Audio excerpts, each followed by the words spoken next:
প্রশ্ন করেছেন শাহেদ আলী, আপনি লিখেছেন রোজা রাখা অবস্থায় স্বপ্নদোষ বা কামভাবের জন্য মজি বের হলে কিংবা বীর্যপাত হলে কি রোজার কোনো ক্ষতি হয়?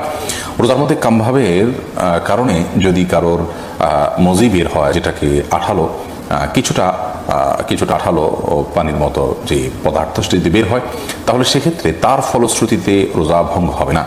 বীর্যপাত যদি হয় এবং সে বীর্যপাত যদি হয় উত্তেজনার সাথে, তাহলে সেক্ষেত্রে সে রোজা ভঙ্গের কারণ হবে, সেটি হস্তমৈথুনের মাধ্যমে হোক বা অন্য কোনো কামভাবের কারণে, কোনো জরুরি বিষয়ক চিন্তা ভাবনার কারণে বা এই জাতীয় কোনো আচরণের কারণে যদি আপনার কামভাবের সাথে উত্তেজনার সাথে যদি বীর্যপাত হয়, তাহলে তার ফলে রোজা ভঙ্গ হবে। আর যদি কারোর অসুস্থতার কারণে বীর্যপাত হয়, শারীরিক কোনো দুর্বলতার কারণে অথবা স্বপ্নদোষের কারণে, তাহলে তার কারণে রোজা ভঙ্গ হবে না।